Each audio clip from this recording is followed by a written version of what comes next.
Hi, I'm Jim. And I'm David. And this is the Practical Guitarist Podcast. The podcast for people who eat, sleep, and breathe guitar.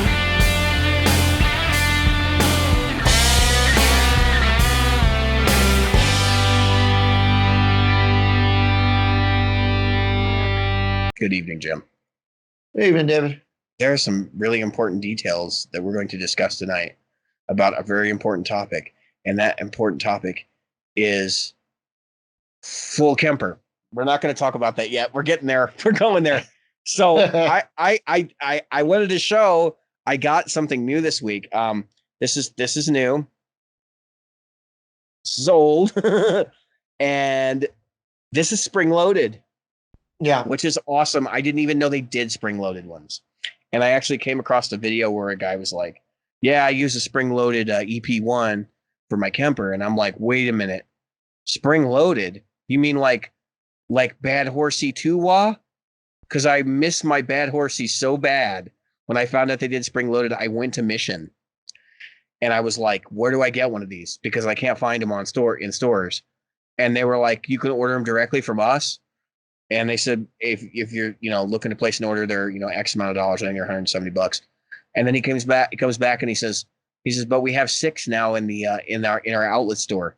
And I paid like a whopping $90 for the spring loaded version. Yeah. Really? I paid $90. And it was shipped. It got here faster than my King of Tone. Have you even got shipping information? I haven't even got a shipping confirmation for King of Tone yet. So I fully know that it's going to be here sometime in like late July, but I don't really feel bad. Like my daughter, we ordered her a laptop for her birthday. She's wanting to get into development. And so I was going to teach her Python. And so we ordered her a laptop for her birthday through CyberPower, which is not a great company. They're kind of a like sort of weird, like computer dealer thing where you can get really high powered machines for cut rate. And at least in the desktop world, they use a lot of refurb parts and stuff. So anyway, we're waiting on this thing to show up, and like they keep pushing it back, and it keeps getting like back ordered, and but this showed up right away, and it was B stock, Jim. And you know the funny part? I can't find why it's B stock. Because it's got the spring in it. It's because it was a return. Probably. They just didn't want to deal with it. Yeah. They just didn't want to deal with it. So it was a return, and so it's B stock. And that's really common in this industry. Like you'll hear about B stock or broken stuff on Reverb, and like you buy it, you'd be like, did you put I've heard this story many a time. Broken pedal, Reverb, somebody says, I'll buy it, I'll fix it. They buy the pedal, they get it home, and they put a battery in it, and then they put cable in it, and it works fine. And they're like, why do they think it didn't work? And then they deduce that pedal didn't turn on, which means that they probably just put a battery in it and hit the button, and it didn't turn on. Right. Well, of course it's not going to turn on. It's not how pedals work. So, just because the LED didn't light up doesn't mean the pedal is not functional. You've got to have a cable in it for the LED to light. So, I don't know. I'm thrilled to have the spring loaded wah. It's great, and I got a good deal on it, and it like basically cements all the conversation that we had with HW last week about, the Kemper fitting into my life in a very specific way. And I really am feeling more and more committed to the platform. I told my wife this evening, we were having a conversation about it. And I said, if GearFest, if they did a deal where they were selling stages for like $1,200 or $1,300 or $1,000, I probably would buy another one. And just to have it, not because like it's a baller move to have 2 of them. Maybe I'll end up selling the powered if I never use the powered head, but like realistically, that would give me the ability to be mobile and like with the least amount of hassle. The other option, of course, is I'm going to buy the Kemper bag. That's going to happen regardless. So at this point, I pretty much just psyched myself up for it. I'm like, I will have this. So when open mics start opening up again in September, August, and November, December, on into sometime next year, when that starts happening, then I will be able to carry that in and not have to worry about opening doors and carrying it in at 2:00 in the morning and not waking the neighbors up and all that stuff. So What do you got going on, Jim? You got anything interesting happening? We haven't been talking a whole lot off the show, so Jim's probably gonna spout some stuff. I'm like, huh? And then we'll talk about Mike. Yeah, I got a new pop, not the one from last week. Another Funko Pop. So I got the child. Yeah, because you saw Jeff's, right? Huh? In the Facebook group. You saw Jeff's? He had Oh no, child. he does not have the child. Mine is this big. Oh, you got the big one. It just came out. You would buy the big one, wouldn't you? Yeah. It's a 10-inch. How But many the darn ears are knickknacks do 14 you and have a in half your inch. house? Too many. Yeah. I like flat knickknacks. I like paintings and stuff like that. I'm looking at my painting of Jimi Hendrix over here, and I'm looking at my painting of Stevie Ray Vaughan. Yeah. And I'm kind of like, I like paintings. That just like that stuff doesn't get in the way. I can store stuff in front of it. I can, I like turtles. I do have I do have some knickknacks, but not a whole lot. Yeah, no, my son is creating a cabinet for me so I can put them all in there. Yeah, I think you mentioned that. Because I have so many weird, like I have like Rick and Morty and stuff like that, and I have Batman stuff, and I have um, Rush and stuff like that. So it's kind of like there's this mix match menagerie of stuff, and so right. Yeah. Elephant in the room. And yeah, we may as well talk about it. And I'm not talking about the political elephant. Obviously, that is a mascot of a political party, but Mike Fuller is getting kicked out of Guitar Center. How about that? I don't even know what to say about the political side of this because obviously, like, it's a very inflammatory situation. Read his comments, judge for yourself.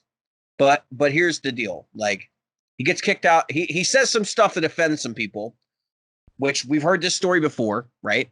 Was it Ryan Adams? I think. Says some stuff to offend some people, and not to offend them, but it did offend them. And so then the next thing that happens is Guitar Center and other retailers, I've heard of some small mom and pops that are also considering the same thing, dumping his line. Okay, so I told you this at the beginning of the thing. So Guitar Center has exactly one used full tone pedal in the entire Guitar Center stock. If you do a search for full tone at Guitar Center, you will find one. It's a OF2 Octafuzz. That's a company that probably had days ago a used OCD in maybe every store. I mean, yeah, or every other store. Yeah. There was a lot of quantity of used stuff. It was several pages worth. Yeah, and not even just to like mention the new stock that you guys had, and the fact that they had I think they have 12 or 13 pedals actively in their line right now. Yeah. Plus the custom shop. You know what? What drives me crazy about the situation is that this is okay. So this is obviously a hot button issue, right? Like what he did. And I encourage our listeners to go and look for his comments yourself. What he did is obviously different than what Ryan Adams did, or because Ryan Adams never thought that he was going to get caught, that anybody was going to see what he did, right? But Fuller, Mike Fuller runs Full Tone. He made the post on his personal Facebook page for the company, and it was I kind of, when I heard about the story, I was like, oh yeah, there's Mike Fuller being Mike Fuller again. And then I saw the post on his personal Facebook page and I go, what are you doing? And then an hour or two later, I come across the Guitar Center cancellation, the notice that they're no longer a dealer for Full Tone. And I'm kind of taken aback by this because not because of what he said, right? It's the proximity in which he said it, the I want to say the hostility in the environment in which he said it in, right? He's on the internet. And then the fact that obviously he's already a hot button issue behind that to begin with. Because if you don't know anything about Mike Fuller's constantly in trouble for personal emails to people who bought his products, to people who are looking to buy his products, just, raking them over the coals. and making them feel like human pieces of garbage. And then to do what he did with a personal conversation about rioting, looting, protesting, and I use that loosely at this point because I think we all know there's sort of a distinction there. And then like using it as a springboard in a public forum to out some people on his Facebook page and then delete them and then like make out like that was a good thing. And I've had negative interactions with other pedal builders, and I want to rationalize this for a moment. Like, I did not actively see them getting hammered for what they did, but I have myself have been silenced on builders' pages before. And I've mentioned it on the show. I'm not going to go into details about that one, but if you want to listen back, you'll hear about it. I'm sure it's on one of the Robert Jackson episodes because the Fuzz Factory always comes up. Did I say that out loud? No, but I understand people, voting with their wallet, like the idea that you can let your politics influence your buying decisions to an extent, right? But I also kind of like, I know that there's a whole community of people that when this happened, they jump up and they go, Mike Fuller's stuff's going to be cheap. We can get full tone for like pennies on the dollar right now. And I wonder how much of that's actually going to go on. We were looking at prices before we started the show. Jim, do you have your prices up still or? Yeah. Yep. So ballpark me, what's a version 4 OCD going for right now? Let's see. So an OCD right now is somebody is messaging me. I hope it's not me. Took that very time to message me. So the OCD right now is at $90, $80, $90, depending on whether you buy a used one. Yeah, the current OCD. So the And current OCD is not super that's a popular. V2, right? Yeah. But the old ones are anywhere between a V2. I see a V2 for $105. And a V1 for 180. Yeah, and the ones are always going to be more because that's the older models, the older designs. Yep. That's a pedal that's had a number of revisions, I think 8 at this point. And it's hard to separate controversy when I talk about Mike Fuller, because he's been a controversial figure in the pedal industry for a while, and not just because of this. Like, he's obviously had a long history of treating customers like trash. And actually you could even argue that part of this is the fact that he deleted the people on his Facebook group, or not his Facebook group, but his Facebook page, and or got them to rage quit or whatever you want to call that. And then all of a sudden like turns around and gets booted out of Guitar Center. I think that's partially because of his comments, but also because of the way he behaves. And I think there's a cumulative effect there that we can't ignore. I just laugh because this is the same question the same conversation we've had, and I'm going to give you the floor in a second, Jim, but this is the same conversation we've had on the show 5 times at this point, talking about people like JHS, Josh Scott, right? Because apparently he was some part of some anti LGBTQ whatever movement thing, and through his house of worship, right? He was a part of the International House of Prayer and didn't know that right. Was like that they were funding some stuff, and like he got raked over the coals over that. He thought it was IHOP, which was International House of Pancakes. And yeah, well, he'd already left IHOP by the time he was accused of this. So like over other issues. So it's like that's another conversation in and of itself. But there's controversy, and like people make buying decisions. The classic one that I want to bring up that comes to mind is Dan Electro.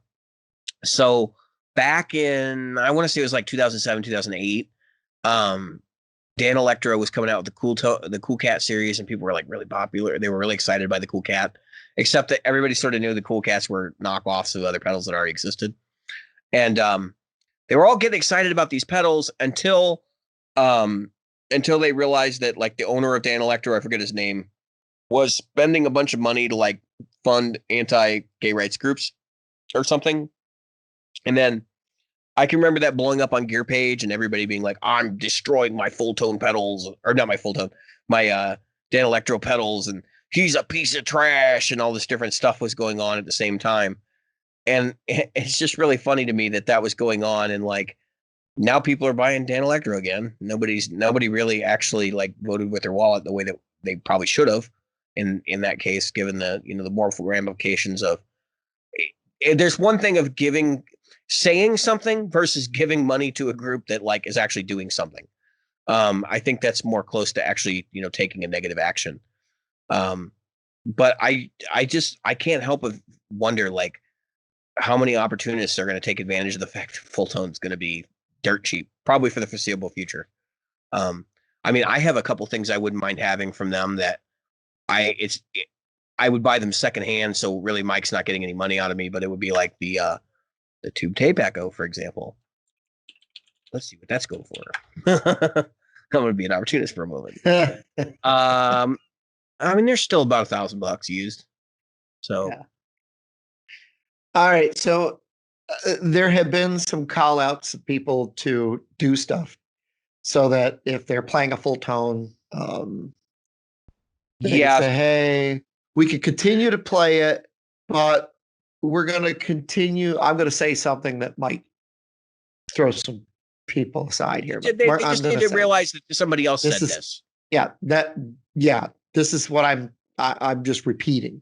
So someone else said, and I'm not saying exactly what they said to put on it or who it was, but some people were saying, and this has happened before, put Scotch tape over it, right? Yeah. Deface it. And then now it's not a full-tone pedal. Look, you can't take your money. If you spent your money on it, you can't take it back. Okay, that's not going to happen. It's done and over with. You might as well just accept that, like, nobody knew. Nobody knew when I bought it. But, and to deface it, which is, if you want to hide the fact that you're playing a full tone because you don't want people to, but what are you going to tell people what it is?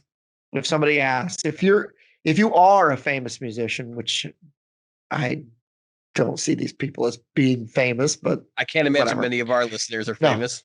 Yeah, and I don't think these people are. I don't think anybody we know would know who they are, but I'm still leaving their names. If you are famous, please reach out to us. We'd like to have you on the show. Yeah, of course. But it's just, all right, I'm, the only thing I can say whenever I see this stuff is, I'm Mr. Meeseeks, look at me. Yeah. Because that's what happens.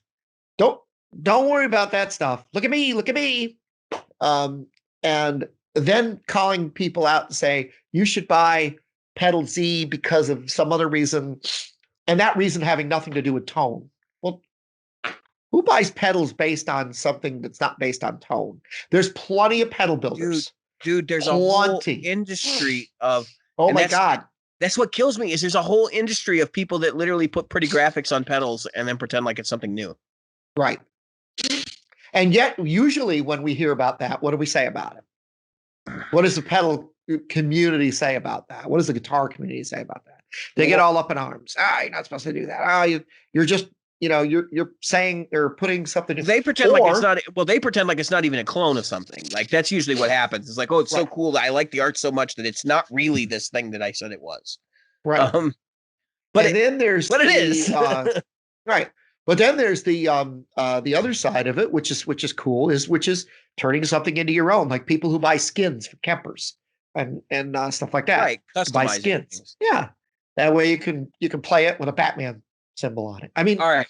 My point is, don't try to. Again, we get to where if you deface it, you deface it. It's your property, it's your business. Who cares what you do with it? Really, seriously.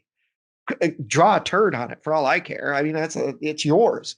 But to then say it's not a full tone. If somebody said, what is it? It's not a full tone. Well, what is it? You can't lie and say, oh, it's a, I don't know, it's a Joyo. I don't know. Well, you could lie, but I don't think that would be a good idea. Yeah, I'm just saying, what he did, is his name Mark or Mike or something? Yeah, Mike Fuller. Mike Fuller. What he did was completely uncalled for. It was ignorant, and it was what was the word I used when I first found out about it? It was insensitive and misguided.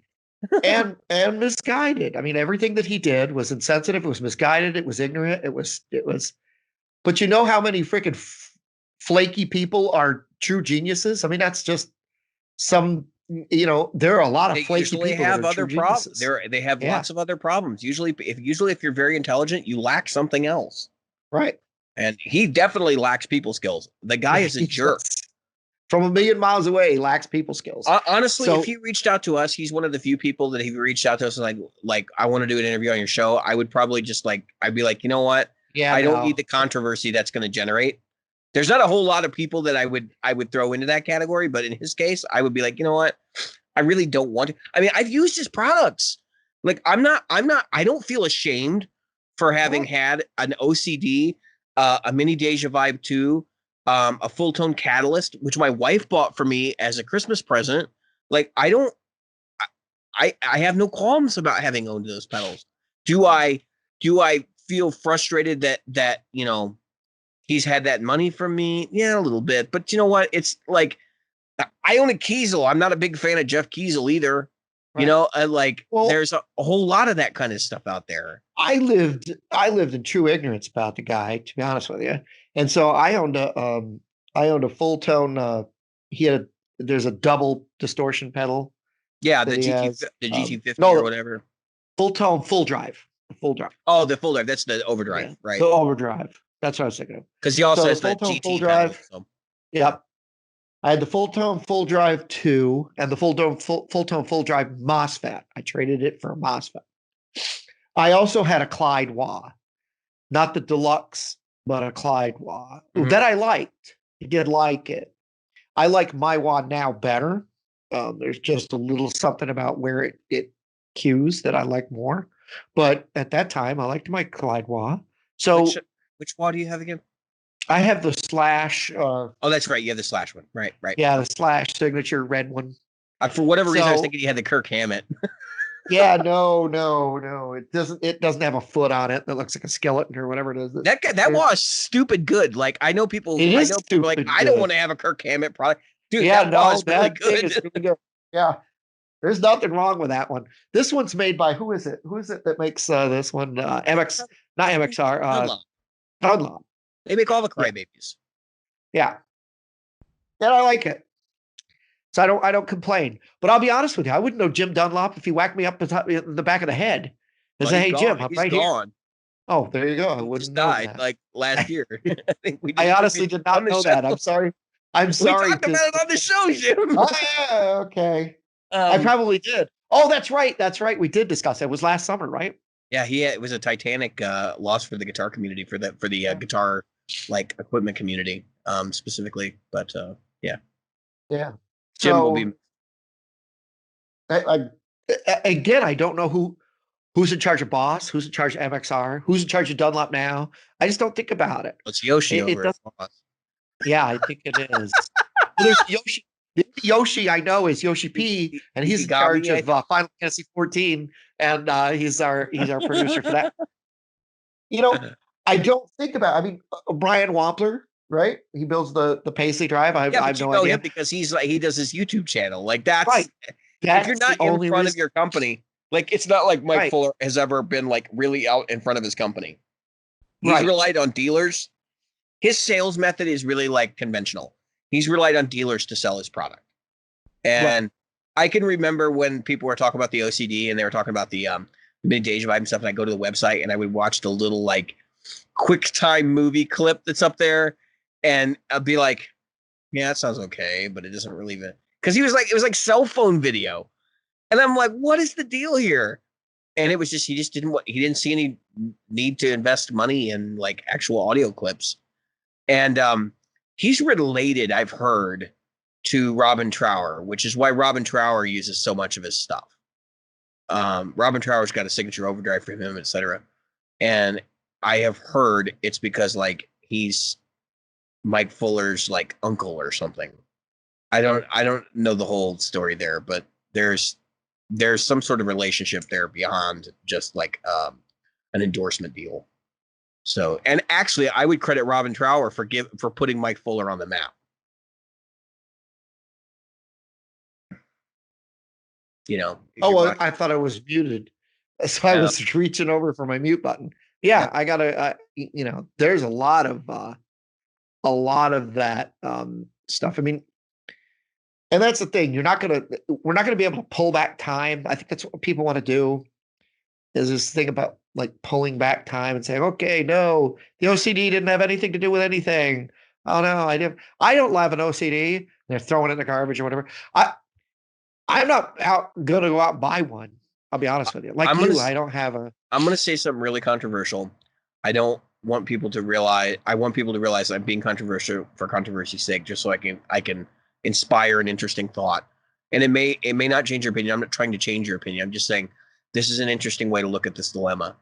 And okay, so you're not going to buy from Mike Fuller because of his position on this issue, and I fully support you making that stand. Like, and actually would probably align myself with that same thing. But that has to do a lot with his history and other things too. But I'll bet you still shop at Walmart or Target and buy goods from companies where you don't know who the owner is and how they behave. Exactly. Exactly. We don't know how yeah, we don't know how they behave. We don't know We don't. who right, who has Walmart. We haven't stopped buying um Hendrix albums, and the Hendrix family hasn't been exactly great to his memory, right? I No, mean, well, they and they've been better than the people that owned it before were, but oh yeah, yeah, the ones that were that's who I was thinking is the ones from before. yeah, no, And of he's actually course, his family's pretty much straightened out at this point, but how about Marvin Gaye's family? How about yeah, the things that how about the people? Let's go all the way back. Let's go to Happy Birthday and the girls that own that and how they were, or Frank doing Frank that stuff. Zappa's widow, Yeah, just to put a little silly point on. Oh, oh, that look, I I'm was being I'm being yeah, being harassed. attacked. I mean, it's You know, all just a little bit of stuff we can't know who built. And even if I did go to Walmart, all right, let's talk the stuff on our desks, right? I've got a Logitech keyboard. yeah, Don't know who built it. Don't know what their politics are. Don't know anything about it. I'm using a exactly. Logitech camera. I'm using a MSI monitor. Don't know who built it. All Don't of care. it doesn't matter. Any of the stuff of 50% of these people are probably not going to agree with you. Yeah. 50% of the people that either work for these companies or in charge of these companies don't agree with you. Yep. And if you feel it necessary, like I get it, like if you feel it necessary to structure your purchasing based on that, you got a lot of research to do before you go to the grocery. Like I just can't imagine being that specific with where my money goes when the comments he made were the comments he made and not like, some evidence being coming out that he's been giving money to the Ku Klux Klan, for example. Like, Yeah, I we're don't think not there, saying that it is and, or and isn't. I'm totally okay saying this. If there's any of our listeners that support the Ku Klux Klan, other than Yeah, you like a could free leave and now. other than a free speech way, get the fuck out of here. Like I have the right to use that word for that. Just get the fuck out of here. We don't do that shit here. Um, but I'm like, this is not that. I didn't even see his comments as being that. It's there's very much like people jumping their shit right now, and like I get it because you do have to educate people to get the world to change, and like I'm totally okay with that. But it's not.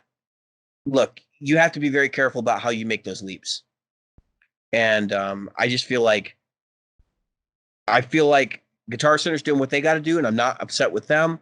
I'm probably more upset with Mike Fuller than anything, but it's like whatever.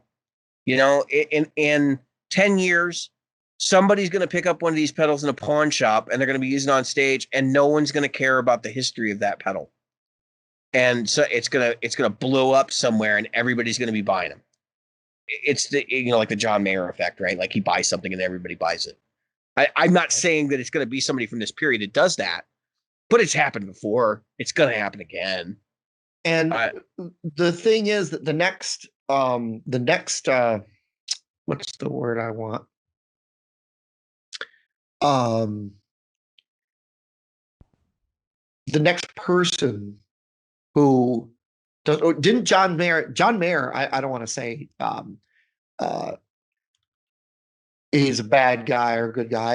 Again, I'm not making any judgment on people.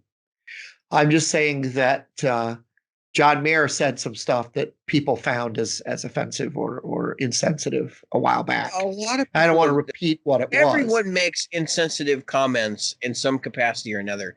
Right. Um, and I've And heard so, people say things like silence is the same thing as making poor comments and choices, and it's like, I just I don't know. Like I'm not. I don't. I had this long conversation with my wife yesterday, and I basically said like, I'm not really sure how I fit into any of this. I'm not. And I'm not gonna weigh in because I just like it's not that I don't support it. I just right. don't know how like I don't know how I feel about it. And I have so much anxiety right now with the socio-political things that have been going on between COVID-19, coming out of it, going into protests and all this stuff. Like it's extremely difficult for me to function normally as a normal human being. And so for me to like have to react to this stuff, I'm just I'm just kind of like, huh? Like you really expect me to come to some sort of like um cohesive thought pattern? I mean, I'm in therapy and I'm like I need more therapy at this point. I'm like I need a lot more therapy. That should tell you Right. something. That's the state of human affairs right now. And if you aren't in that anxiety state, like if you haven't had any anxiety because of COVID and all these other things, and you haven't had those moments where you're like mad at people on social media or whatever because you are in total agreement with everyone, I'm asking, what is wrong with you? Like, how are you able to just be in total agreement with all the insanity of the world that's going on right now? Right. And I agree with you wholeheartedly. I think when I look at the state of things as they stand and the way that things are going and the way that they are, I think one of the hardest things to see is uh, how messed up we feel. We as individuals feel. Each of us. I think that's the thing that people forget when they open their mouths. I haven't opened my mouth about the political environment at the time because I don't have any place. I don't have any standing um, except support, and so I've only said things that support. But I can't. I don't want to say things that are like, I know how you feel, or I know what this means. No, I because I don't think know anybody because does. I don't know, and I I don't don't think want to anybody. say I know. I, And I so think I'm not putting anybody down. I'm not slamming anybody. I'm not, you know, pre COVID 19, I would open my mouth and say stuff like that all the time. Post COVID 19, I'm sitting here thinking, we're in like, this is like changed my opinion on everything. And I'm literally at the point in my life where I'm just kind of sitting there and I'm going, who am I now? I do know that I'm a musician. That's why we're still doing the show. And that's like one of the few grounded fact like that. I'm a father, like things like that. That's one of yeah, the few grounded facts I have. And that's the kind of stuff you have to base your life on. I try not to let this kind of like I just I just try not to I try to be above this stuff. I can't do it. Because if I yeah. if I if I break into this stuff, if I like take it on as, my responsibility to um educate others and do all these different things, like, and that I assume that I know right from wrong in every possible situation and all these different things. It's overwhelming, and it leads to me having panic attacks. So I can't do it. Well, so one pop culture reference and one statement. So my pop culture reference is that so there was a South Park episode called with um, what is it? With apologies to Jesse Jackson. If you go back and watch it, Stan says something at the end of the thing is, and he says, I get it, I don't get it. That's why I get it because I don't get it. And if you watch it, you'll understand what I mean.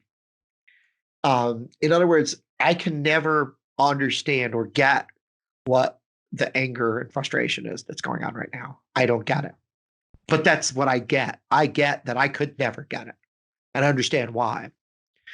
The other side of it, the other thing I want to say is this: there's all these musicians who are waving their Twitter flags. The Twitter world is a Twitter. See how I did? See what I did there? I want everything at half mast. It's a flutter. We A lot of things should be. Whether it's COVID-19 or Right. what's going on But- with the protesting and all this stuff. Like What we're in right. distress. Half Right. mast. So yeah, and what I'm saying is, so here's all these people that are, look at me, I'm Mr. Meeseeks, look at me. None of them has written a protest song. Not one of these awesome musicians who are out there that are, oh my God, look at me, I'm Mr. Meeseeks, look at me. That's a great observation. Has written a freaking protest song. And then we're not talking about like the garage bands, because there's definitely some people out there in like really small capacities who've done this, but nobody's like released a protest song, either in support of or in defense of what's going on, or even to talk about like the freedom issues of COVID-19, whether you're in agreement or non-agreement with that. I mean, I thought this would be so much fuel for creative endeavor, and I'm just not seeing the reaction I had anticipated. From as far back as I can remember, whether it's Woody Guthrie, whether it's Crosby, Stills, Nash and Young, and whether it's NWA, there's so many, or what was the Tom Morello's band? Rage Against the Machine. Rage Against the Machine. So much protest music that that shouted out, that said, that expressed the feelings of the people that were deep in the thing that's going on, which helps relieve stress and tension too. Right. And I mean, we to borrow the phrase, we want to heal the world right now. Yeah. Both from COVID-19 and civil unrest. And as we saw from the past, it does not come from celebrities going into a camera singing Imagine. I mean, it's got to come from something that's heartfelt and that comes from deep within. I am a 56-year-old white male. I get that my opinion does not matter. I get it. I really do, folks. Don't think I'm sitting here going, my opinion matters. My opinion doesn't matter. Nothing I could say, write, or create would come from a heartfelt place that it needs to come from right now. And I couldn't get on my hands and knees and beg people to create something right now that is so powerful, so poignant, that it reaches into our very souls and says to us, look, we need change. And this is what the real change should be. There's so many people, man, this is so political, but I'm going to say it. There's so many people that just want to throw money at stuff and walk away. See, threw money at it. I gave $1 million. They've done it before. Yep. And then what happens? That's why nothing changes. That's not change. That's just throwing money. You've got to shove it down. Whoever you're gonna get it changed. I don't want to say shove it because it's forced, but you have to find the appropriate channel to put yourself into in order to make something change. You do. And I'm not going to comment on what that appropriate channel is. Obviously, some people are already making those decisions for us in this country, and whatever that is, that is. But I just look, when it comes to Mike Fuller and Full Tone, like, who cares? Honestly, like if Guitar Center doesn't carry his stuff, Guitar Center doesn't carry his stuff. That's right. Like, my day does not change. I'm just letting it roll off because I'm like, if I had to state what I really believe, I would say that Mike Fuller is not his product. If you really want his product, buy used. And that Guitar Center is exercising their rights. That's right. And literally that's devoid of emotion and context there. Like, I honestly, they have every capacity to make that decision, and I think that they are making the decision, and that's what it should be. That's right. Do I care about the issue? Hell yeah, I do. Do I care about him? No, I don't. And the reality is that my opinion is not going to change his opinion, and he will still have money in some capacity. He will sell his company, and he will make money. And actually, the best joke I saw, and I don't know if you've seen this, Jim, was that who is John Cusack pedals, right? Cusack pedals. He comes out and he says, I'm getting my cash offer available to buy Full Tone. And he basically took all the change out of his pocket. Yeah. and a bottle opener and something else. And he threw it on the table and took a picture of it. I was like, yep. I mean, it's like, yep. What can you say, man? Your company, because you can't control your mouth and because you can't behave like a civilized human being, you just flushed your company down the toilet. Like, that's unbelievable. It's, to borrow the phrase, it's inconceivable because it is. Like, you just flushed your company down the toilet. That's right. The sad part is that it's not him. He'll bounce back, I'm sure. It's not him. It's the people that people that are, and he has employees. He has like 10 people that work for him. Yeah. Actually, that's another like little aside is he will probably find employment in the industry designing for someone else. Oh yeah. And they will keep him behind the curtain and no one will know that he's building pedals for somebody else. He could go right now, sell his company for $500,000 or $1 million. You know, I don't know what they're worth, but he could sell his company, right, and get the rock bottom price for it, and then go work for Dan Electro. The guy over at Dan Electro would not give a crap about him designing pedals. Yep. And then have them sourced overseas. Or he could sell it and retire. Yeah, he can retire. He's actually retirement age, so you know, it's a done deal. It's like it's all done and over with. If you feel necessary, vote with your wallet, do it. But just understand that like there's a whole lot of people who just don't care about it and won't care. And you know what? If you were going to walk into a mom and pop and they still have Full Tone pedals in case, you think they're going to tell you that what his political position is? Now they're trying to get rid of him too. So just think about, the fact that like they're still going to sell somewhere. It's not even the Ryan Adams pedals are getting resold now as something else. They rehoused them or whatever. The VCR or whatever to call it. Yeah. Well, he had a bunch of pedals. He had that. He had the DEF CON, and but they got rehoused and they're now being sold as something else. Just a sad state of affairs. Yeah. So I want to talk about modeling for a minute, and not behavior because we just talked about Mike Fuller. Here, let me just run my mouth for 2 hours. Mike Fuller. Hi, I'll talk about modeling. I'm going to be Planet Fitness opens on Monday, so I'm going to try to restart my modeling career. But anyway, we'll model at Planet Fitness, folks. First, I'm going to be Planet Fatness. I'm going for Planet Fitness, so we'll see what happens.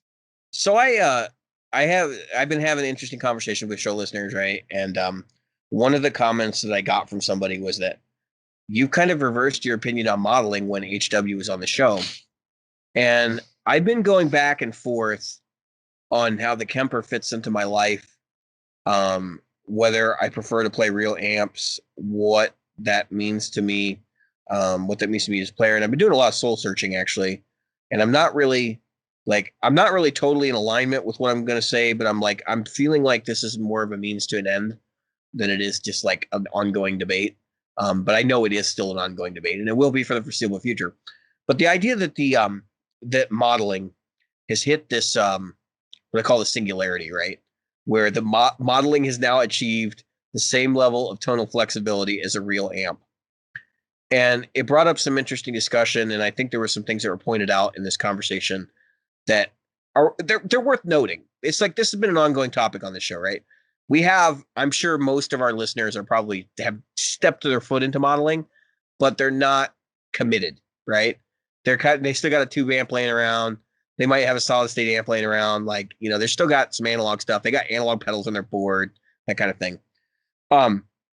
Jim, you've dabbled in modeling. You've had a Pod HD 500. You've had various other devices. You had a Helix or an HX Effects. And so you're still kind of dabbling in that hybrid realm. Now you have the Tone Master, which is essentially a modeling amp, except it only models one amp. And I've had the Full Tone. What do they call it? Or not Full Tone? I'm sorry. The Line 6 full Flex Tone. Flex Tone. Thank you. I had the Line 6 Flex Tone, right? Yeah, you had the 2, and I had the 3. Yep. So yours was slightly less turdy than mine was. Yeah, Um, slightly. Very slightly. I was actually having. Okay, so let me explain the Flextone 3XL. We talked about it on the show before. I was my like first real amp, um, and when I bought it, my parents actually bought it for me. It was like $1,100. Okay, Right. and it was a 2x12 combo. And then I bought the foot controller, which made it like 1,300 because you had to buy the 4-board Veda short foot controller when they first came out because they didn't have any of the short boards available or any of that kind of stuff. Those all came later, right? Where they had the 4 switches and all that thing.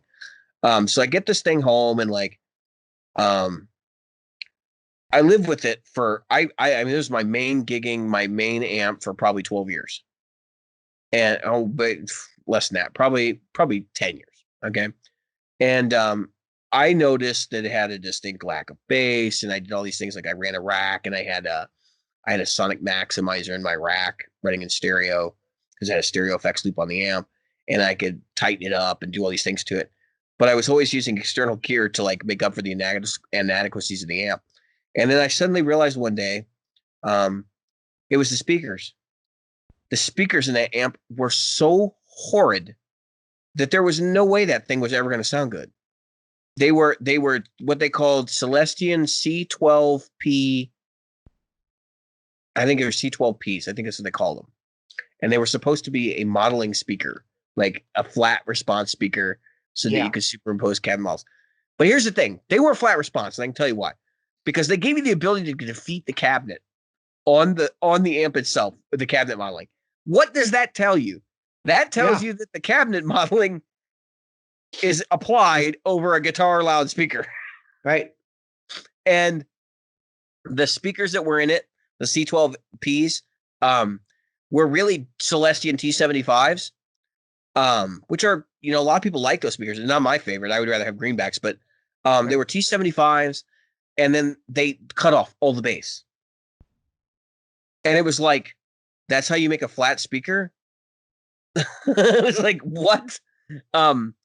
And it was an open back cab. So this thing had like no guts. You could run, it was 175 watts, 2 channels. You could run this thing flat out and it would still have no guts. Like it never got to the point where you were getting kicked in the chest. Yeah, mine was the same way. That's true, but I've played yours in gig situations, believe it or not. I actually have sat in with a band where their guitar player uses that same amp. And the reason I bring it up is because it had more guts than the Flextone 3 did. And he had a 1x12. He had a little 1x12 version. And like I've always joked that someday I'd like to have one as a nostalgia practice amp, like the 1x12 Flextone 2, just because it's hilarious. When you think back at like what modeling was, because like the pod pretty much started all. Like there were products before the pod. There was the J Station stuff, but the pod started it all. Let's face it. Like when the pod 2.0 came out, modeling hit its prime, and then everybody was like, "Hey, this would be really cool to have." And then of course the Flextone stuff happened and all those different things. And the Axis 212 was a thing, and I've heard various YouTubers take out these old modeling products recently and like, "Hey, are these still sound good or whatever?" And then of course they get great sounds out of them, right? But they're usually killer players anyway. So it's like, well, am I hearing the pod or am I hearing the guy?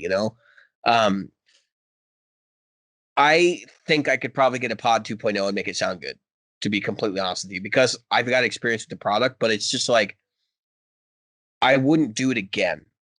And I am so anti-modeling now, like you guys can't even imagine. I literally have these moments where I fight myself because I'm like the Kemper sounds good and I know it sounds good. Like in my rational brain says that, but my heart says it's modeling. It's not the real deal. Like you shouldn't be happy about it. You should have the real deal.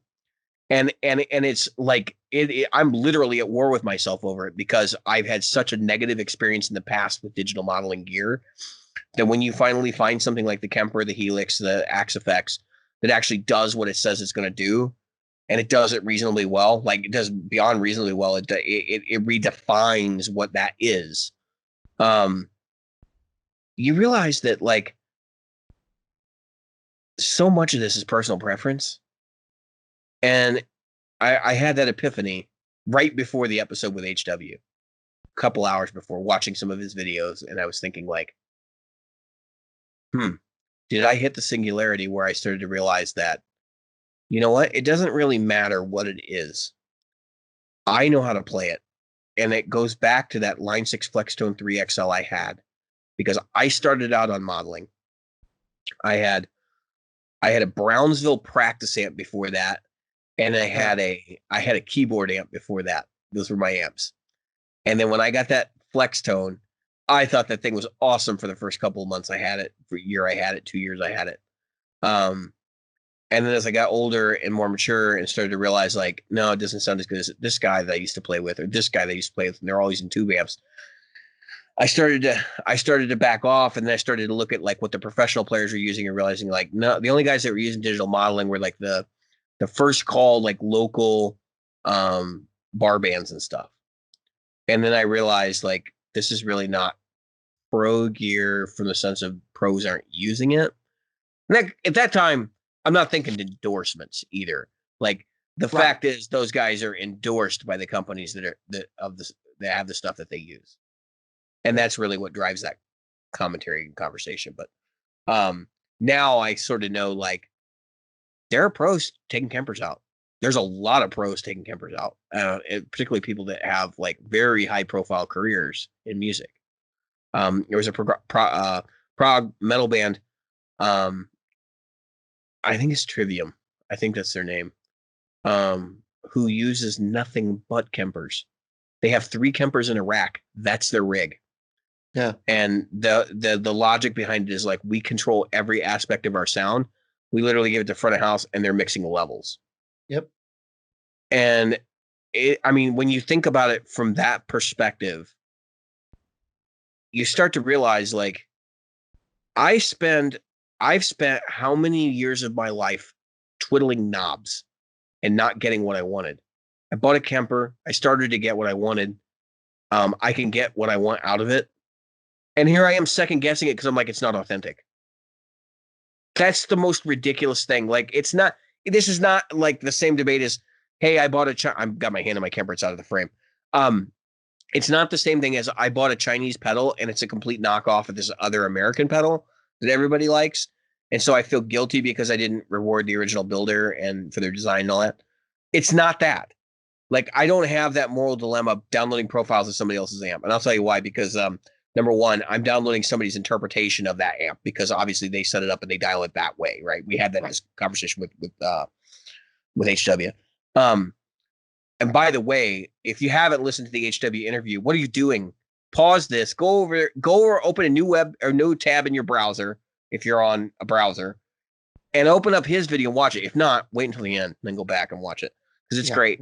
You'll learn a lot. I certainly did. I really feel like there's been a revolution, a quiet one, in the sense that this has happened and people are starting to, like, take note. I have a friend who's also a show listener. I won't out anybody here. He's been going back and forth between modeling products and tube amplifiers for pretty much the last 15 years.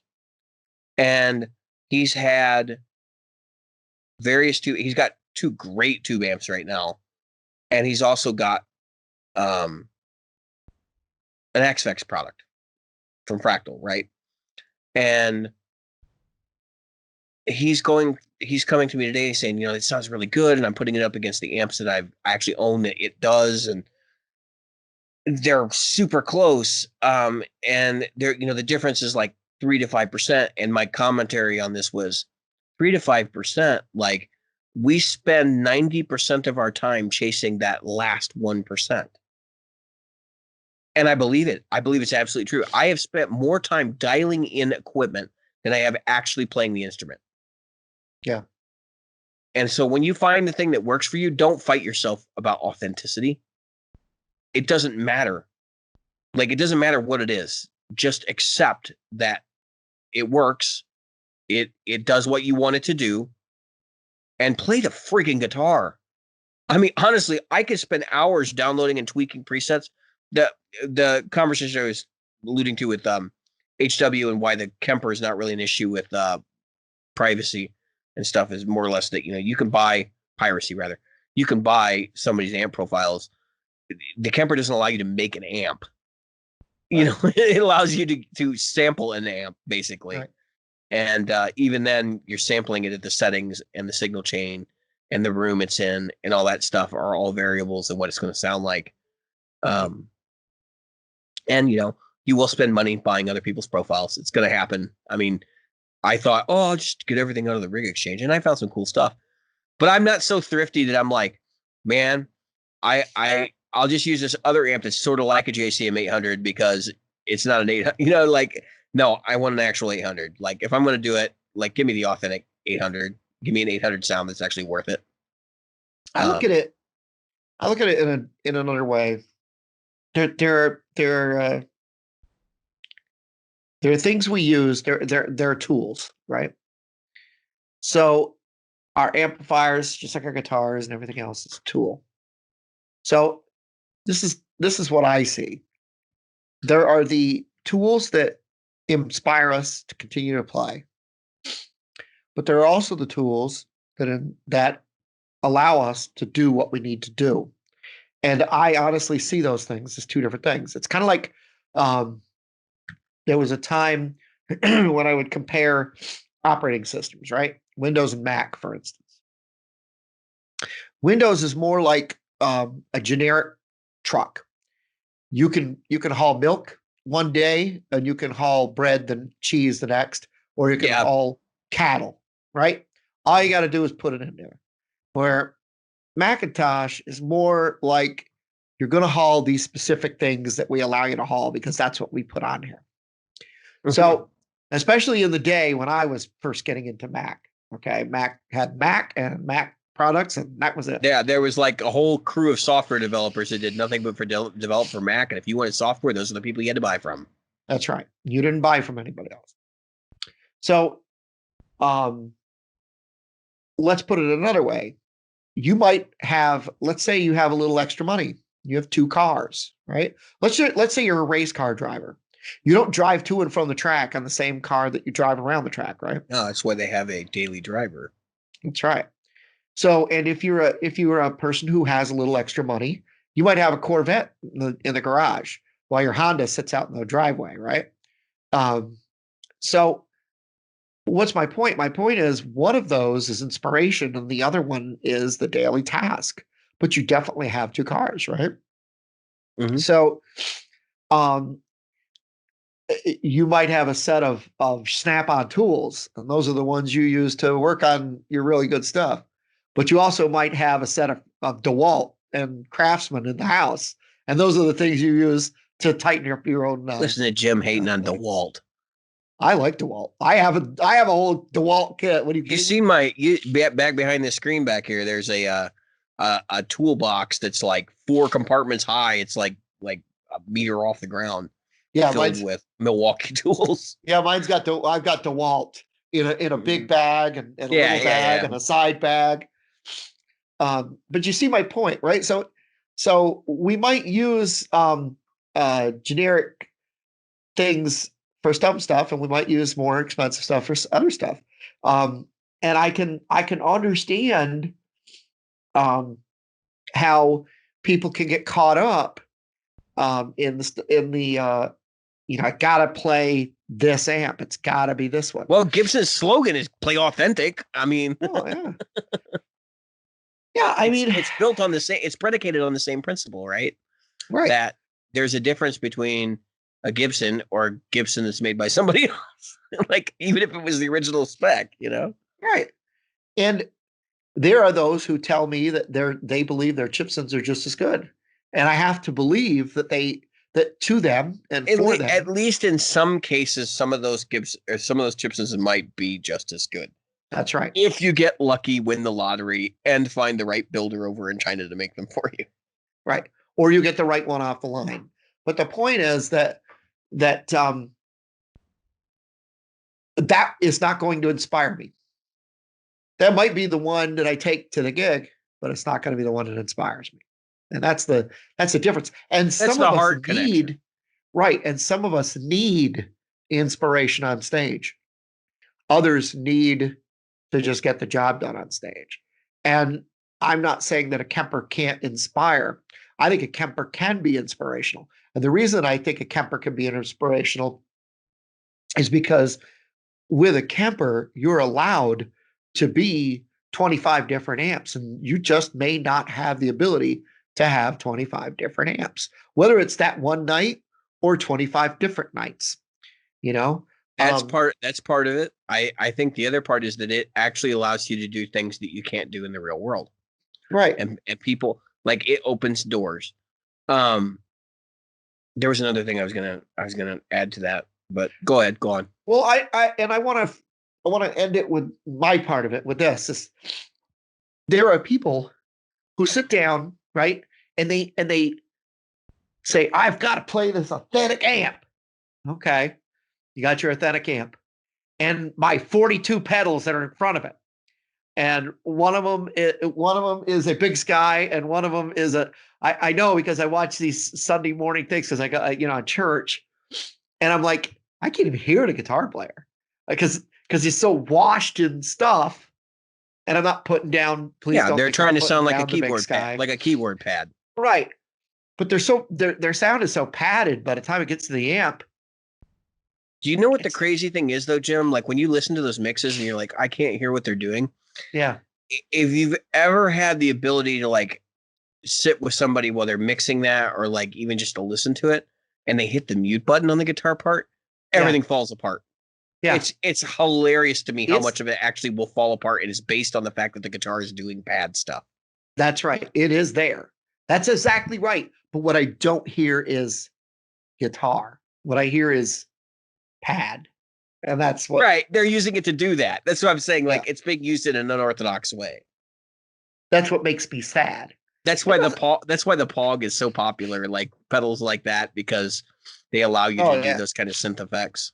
Yep. There's another company that has some decent synth pedal stuff that I like. But yeah, I mean, I can understand you need a little delay because you gotta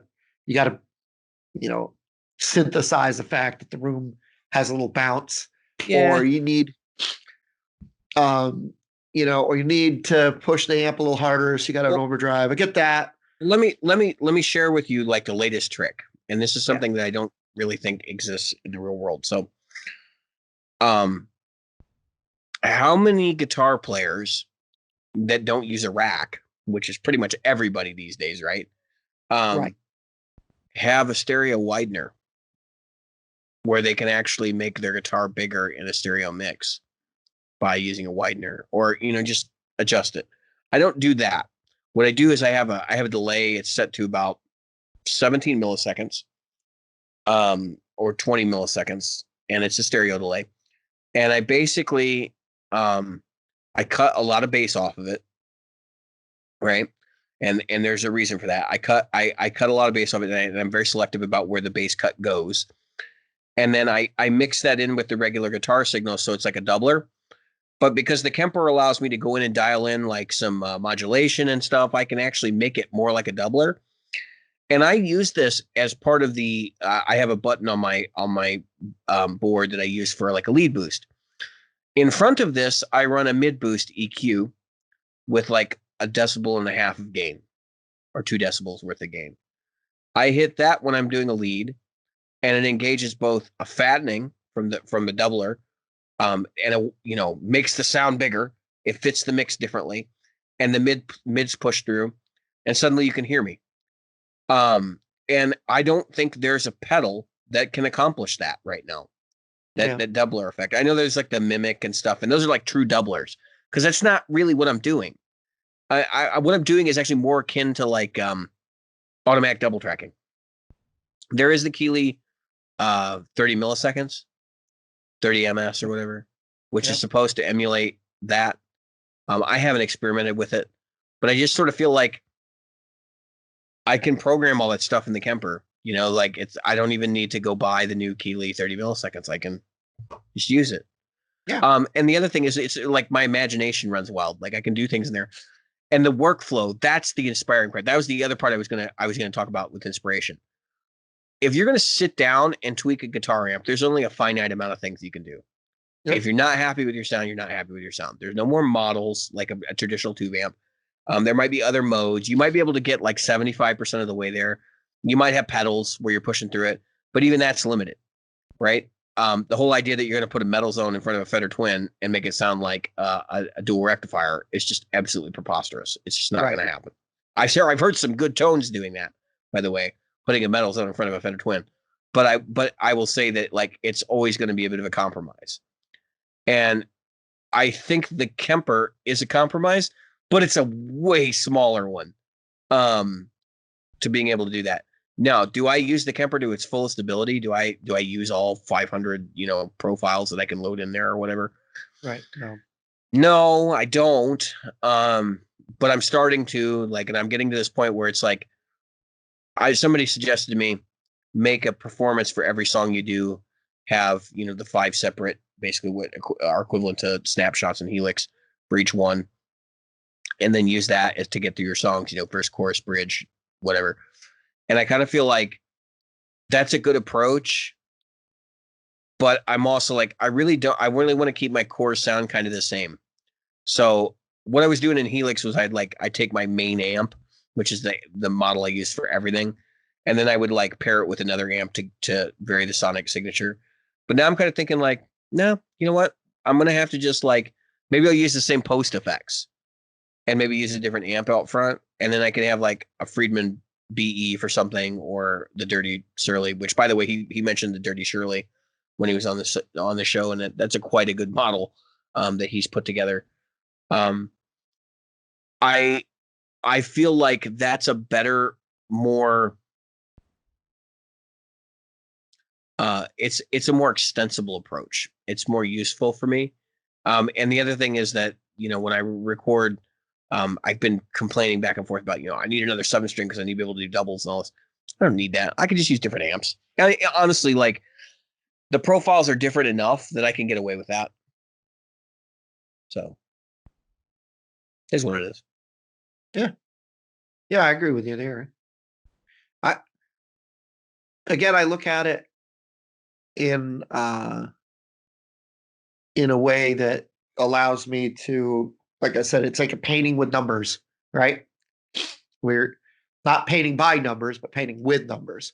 We're using these things to paint, and then somebody else can go in and fill it in with the same numbers if they wanted to.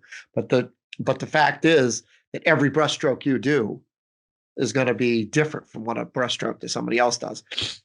My son was looking at some of the stuff that people do to fake artwork, right? Mm-hmm. To make fake artwork. He's not trying to fake artwork. He's trying to see how he can get artwork without being faked out, right?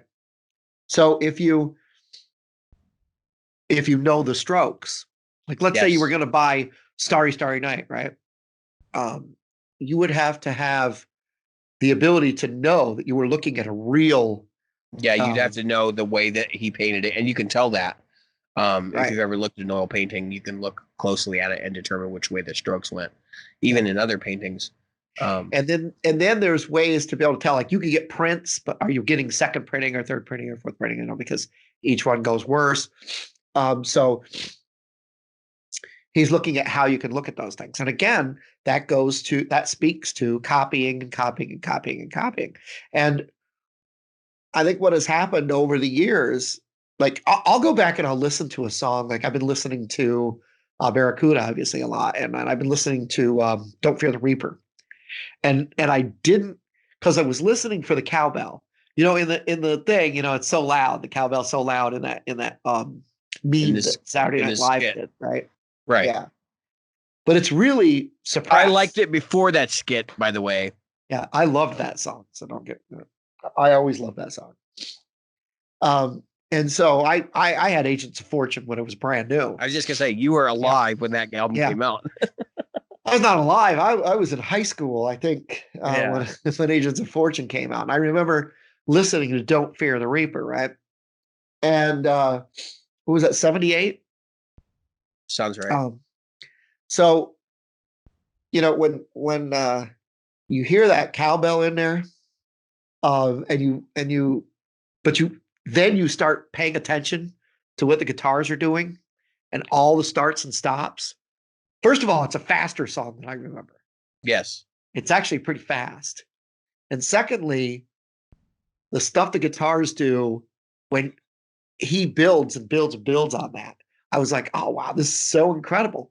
But what am I getting at is I thought it was like, oh, this is super distorted. No, this is actually a very clean guitar. Yeah. Even the solo is super clean, Yeah. just driven. There's no fuzz boxes on that. No, it's just overdrive. He cranked the amps up. It was a Fender Bassman, I believe, on that. Yeah, I think so. And an SG and I don't remember what the other guitar was, but they were pushing them hard. That was before Dharma used headless guitars. Yeah, well, they didn't exist yet. Yeah, I think I don't know if Steinberger had invented one yet. Not in 77 or 78. That didn't happen until I don't think 82, so. I think, or 81. So let's They see. didn't come to market until 82 or 81. It was 76. So yeah, I was a teenager. So it's just funny the guitars that were on there. But it speaks to this, and it speaks to the nuance that we have. And that goes to what we talked about in the very beginning of this show as well. Do you care about the nuance? Do you want that nuance? Do you need that nuance? Or are you creating your own new nuance? And if you're creating your own, if you're coming up with your own nuance, then do you really care about what somebody else did? You care about what you're doing, right? Yeah. Are you reinterpreting or are you trying to rehash? And I think that's a big component of a lot of these modeling conversations is like we've talked about this before, but modeling right now is so focused. I mean, we call it modeling. It's digital amplification is what it is. Yep. And we are so focused on nailing the sounds that have come before that we don't look forward to see where we can go. Right. Because I can tell you right now, you can use modeling technology to make amplifiers that are better than tube amps, as long as you're not looking for the sound of specific said tube amp that's already been designed, right? I know people will say that's blasphemy, but you can emulate the tube more easily than you can emulate the sound of all the components together. And I sort of feel like that's kind of where we're headed. So the Katana, I was hoping when the Katana showed up that that's actually what they had done. And no, what they did was they rehashed the Boss GT 100 and we tweaked the sound so that they would work better with the speaker combination in the Class D power amp. Which is, look, it's fine, right? I'm not upset. I'm not ragging on the Katana. I've owned 2. You've owned 5. I think 5. Yeah, I think the count ended at 5. But I think there is room in the market for more things like Next Tone, right? Which are arguably digital modeling products that don't emulate something that already exists. They're giving you a component architecture that you yourself can modify and manipulate. And Bias, the software Bias, which is not media bias or anything like that. We're not going political. We've had enough of that conversation. Bias is a software that you can get. It's a plug-in, and you can run guitar through it, and you can actually design an amp inside Bias. You can pick your tube types, you can pick your transformers, you can pick, and it assembles what their ideal thing of an amp is. But you know what the funny part about things like Bias is? They're still emulating the amplifier itself. I want an intuitive control set, like for a producer, somebody who doesn't know about guitar technology, who can sit down and say, I want a tightness control. I want a bass metal treble, pre and post. So like before the amp and after the amp, label the controls in such a way that they make sense.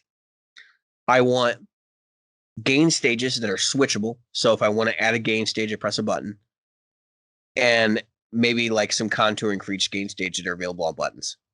And it should just be like like a curve. You know, that's the characteristic of it. So that when you're like putting this amp together, it's just basically like click, click, click, click. I know these are the things I'm looking for, not so much like I know these are the ways to get to what I'm looking for. Because I think that's the big hurdle is we still think in terms of what already has come before and how they did it instead of where can we go and how easy is it for us to get there. Do you know what I'm saying? So like when you buy an amplifier, when you're I guess my generation's different, right? Because like we grew up in the age of I didn't, but the generation post me grew up in the age of iPhones and social media and all these different things, and like really usable software, where usability is the chief concern. I could never imagine hearing a 15-year-old say that's bad UI, but I've heard that. You know, it's like in my generation, they would have never said that's bad UI. Like they wouldn't even know. I say UI to people my age, they're like, I don't even know what that is.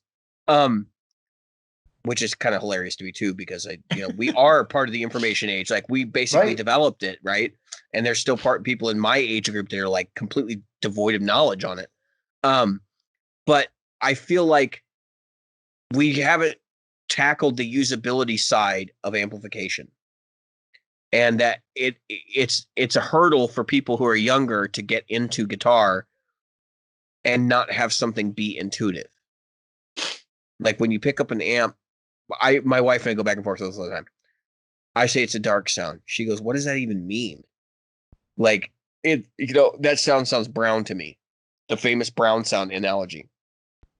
What does that even mean? How can you use a color to describe a sound? Yeah. And I think the realization is that we use a lot of technical jargon that you have to learn. And we can make it easier and we can enable people to actually play guitar again. We just have to think like a newer generation. And I think there are products that are definitely doing that. I think the Quad Cortex is going to be one that does it very well. I think the what's the other the Spark is a good example, right? Bias again. There you go. Bias doing their thing. They're getting closer to this idea of using a simple UI that people can understand. Line 6 gets it. They released the Pod Pro or whatever it is. Have you seen that yet? It's basically Helix Tech in a pod. I haven't been to a guitar shop since March. It's a floor pod, and they use the models from Helix in it. So it's no longer like the crappy old school HD 500 style models or whatever. And it has more flexible routing. I could see a lot of churches adopting that as this is an inexpensive way for us to get pro quality guitar tones in our worship service. But I feel like it's time for people to like stop worrying about the name on the badge from the perspective of not from like, oh, it's a Wong's or it's a real JCM 800. Like I sort of get like there's going to be a difference in quality between a Wong's and a JCM 800. You know what I mean? But like I'm using the Kemper to do JCM 800 versus the real JCM 800, or I'm using a Helix to do JCM 800 versus the real 800. Stop worrying about the gear. Start worrying about what they're playing. Right. Because you'll see a hell of a lot of great players today. The guys that are up and coming today, not all of them are into real amps anymore. They're not. And it's because we were raised and we were born into a culture of digital amplification. And for us, the challenges of like dealing with the latency. Yes, I don't like it, but can I play through it? Am I comfortable with it? Yeah, absolutely. Like I'm not going to sit there and be like, no, I can't do that because the latency is terrible. Obviously it contributed to the fact that I got rid of my Helix, but there were other issues that were building that as well. So right. I'm not pro any particular camp. You find what works for you. This is something we've said before. There's no such thing as bad tone, inappropriate tone. That's line or not line 6, 60 cycle hum reference. But Yep. Yeah, just find what works for you and stop worrying about what other people are worried about. The only thing that concerns me about using digital gear, even now, is the fact that I know someday there will be a Kemper 2. Yeah. and it's the fear that my product and my investment will be worthless at that point. Doesn't matter if I get my use out of it. No. No. But the problem is for 10 years I bought gear and not gotten the use out of it. I think right now, just going to open mics, I probably my rental on this, I'm probably about halfway to my rental. Let me ask you this. Feel like I got my money out of it so far. How many things have we looked at, digital or otherwise, where we said, wow, the first one was better than the new one? I mean, it's rare. Right. The Flexstone 3 versus the 2 is the only situation where I can go, yeah. And that was because they made some sacrifices. Yeah, I noticed that. It's just, I think it's a good thing for the people who are buying into it new as time goes on. I think it's a bad thing. Like, what if you're the person that just bought the damn thing, and then like I bought the katana, and what happened a couple months later? They dropped the katana too. Katana too. Oh, right. You sons of bitches! I will give you the thing that we did not talk about with HW on the air about that argues in favor of the Kemper. Kemper's biggest value, its greatest asset, is its community. And I don't mean the people in a Facebook group. I mean the fact that you can get on the rig exchange and download rigs, and that there is a whole community of people producing profiles for the Kemper. Yeah. I will say this emphatically. I don't think they're going to belly up all of the people that have contributed to the success of the Kemper. Right. And that's HW, that's Michael Britt, that's Sinmix, that's the Amp Factory, all these different profilers that are out there. They will still be out there. Yeah. And their profiles will continue to work in whatever new hardware iteration comes. Yeah. And to my understanding, even talking with HW, and he's had conversations with Christoph Kemper, they're not looking at replacing the Kemper anytime soon. That's something that may, there'll be new hardware products eventually, but we all know that there's always going to be new hardware products. There's always room to expand.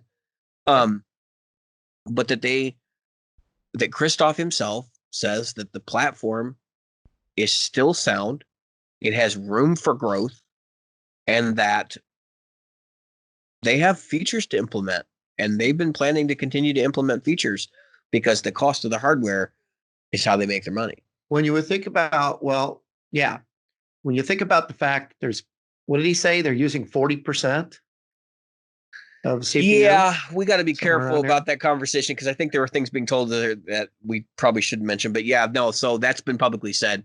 Christoph said that 40% of the Kemper's CPU has been used, and that was at the time that the new reverbs and delays came out. Yeah. So, we can't tell what,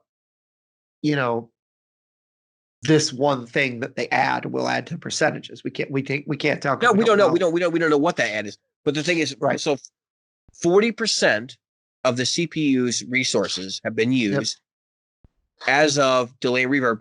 And that actually, that when he said that, the Kemper that they were showing off was piloting the Kemper cab, right, which means that also is included in that 40%. Right. So they have a lot of room for growth. Right. There's a lot of overhead in there. I looked at the latency on this thing.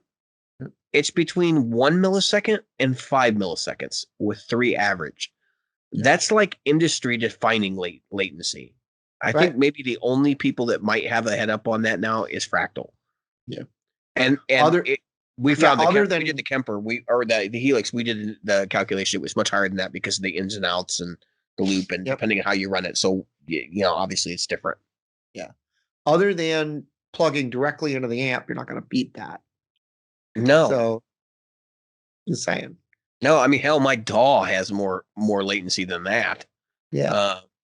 And I've got a decent system and a decent well, we're not going to comment on my interface. Yeah.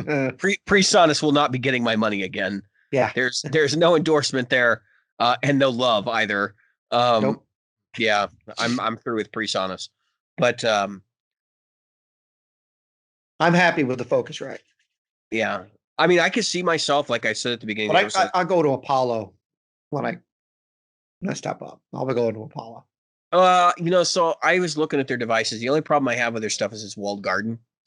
Yep. Um, and if you so like I can remember a time when people were buying Mackie mixers, like the digital consoles, and then running Pro Tools. And then I can remember the time when like people were still using ADATs when Pro Tools was the thing because ADATs were fine. Like there was no reason to throw them out.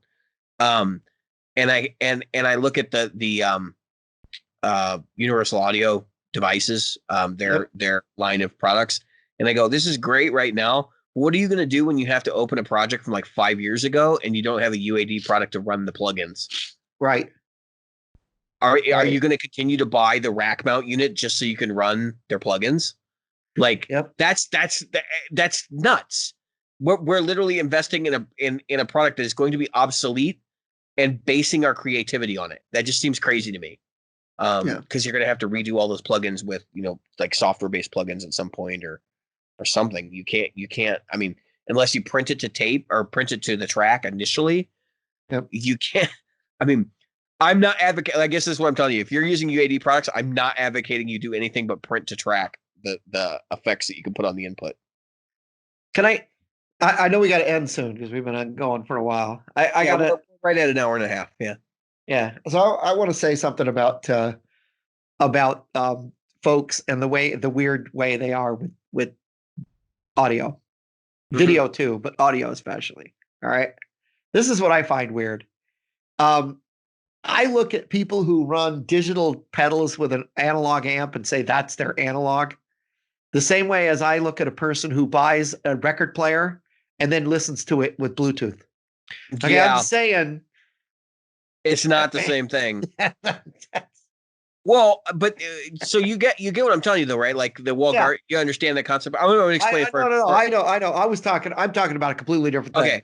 It just popped into my head. I was being very no. that ADD about something. No. Like it's a good conversation. Like this is not an analog versus digital argument though. This is a your hardware determines whether or not that you will be able to open the project at some point. Like I knew what you were talking about. I was in a completely different plane at that point. I was just saying that it just popped into my head for some reason about record players and people using.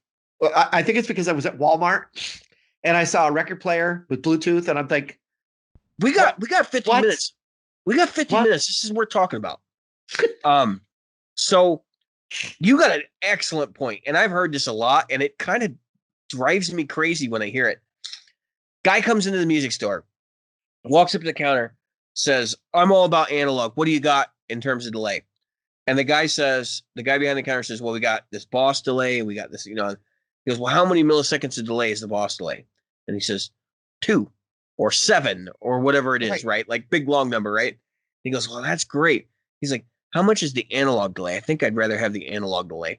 And the guy goes, it's like, he's like, max delay time is like 350 milliseconds. Yep. And the guy goes, why can't it be longer? And then he go, and he doesn't realize like it's a limitation of the technology. Like, and that's where I kind of like, I just, they lose me because, well, I want the analog one regardless because that's what I want. Well, then why did you even ask about the delay time? Because and then on top of that, then you're going to go home and you're going to plug it into your modeler or something. I only use analog effects. That statement is just like, into my katana. What are you? Yeah, no, I use analog. I only use analog devices. Like he's got like his tube amp, his fancy analog pedal board. What's he recording into? A DAW. It's like, really, dude? Like, use what works. It doesn't matter what it is. If you're still living under the delusion that every digital device sucks, like you're crazy. We've been using digital devices that are so much of a staple in studios that companies have started to emulate them in software. Forget it. You're wrong. Like just forget it. I was watching the Eventide H300, which is like the famous original Eventide harmonizer unit. They have a plugin coming out, and I was watching the video. I was really interested in it because I didn't really know a whole lot about the H300. Yeah. And I found out like it's using all these records, and I'm like, people would say it's blasphemy today. Like, what do you mean? You're printing to 2-inch tape. Like, why would you want to use this digital thing in between? Because it doesn't matter. It didn't matter back then. It doesn't matter now. Right. Now, here's the best part. Here's the best part, right? Then you get the guy that's like, man, I'm all old school. Like, I use an analog rig.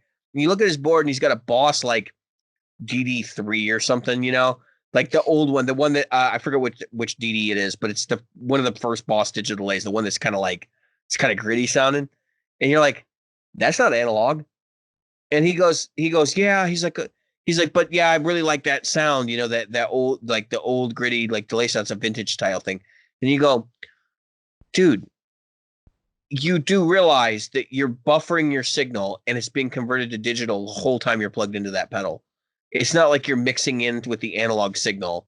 Right. That's not how those old devices work. They converted everything. That's why the tones suck on the Digitech whammies were so bad.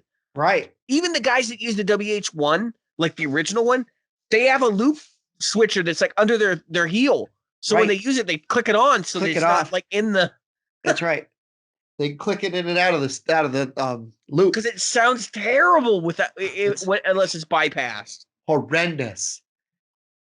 The tone suck in those things. Even what did David Gilmour use the Digitech whammy? Yeah, a lot of people have used the whammy. So he used the WH, the one after the 4 or whatever, the current one. Right. But I'm sure he's had all of them. The guy's got everything. I saw his pedal board a couple of years ago, and it was like all stuff I'd never even seen before. I'm just like looking at this. I'm like, dude, seriously? Like even on his now you're just getting obscure. You're just like, hey, I wonder if I can get this pedal that like nobody else has and put it on my board. Even on his lap steel, he had a Digitech whammy, I think, in the thing. So it's just funny to. And of course, that's a guy that still has the rack of effects that goes where he goes, because you got to put that tape deck somewhere for that echo rack or whatever. Yeah. But it's is it Benson echo? Benson echo rack, yeah. Yeah, but it goes back to the tool thing. You know, you buy the tools that work for you and for what the environment you have, and within the scope of what you do. It's just a pet peeve, like to hear people like, I'm all analog, and then you look at their board and you're like, no, you're not. No, you're not. No, you're not. You're not even all vintage. Like that's the other thing. It's like, I'm vintage. No, you're not. Like, define vintage. Like now at this point, we're getting into this whole like. I'm so tired of like the constructs of stuff that we put up on things to categorize things. Like I get it. I understand how the human brain works. I understand that we need to formulate associations. But I look at some of the stuff and I go, that's not even the same thing. Like, why are you associating that with that? You're wrong. You're just wrong. Yeah. So, we've had a fruitful episode. We're at an hour and 33. I have been David. But Jim. And tonight I have tried to surprise Jim by being a practical guitarist. Yeah. As much as possible.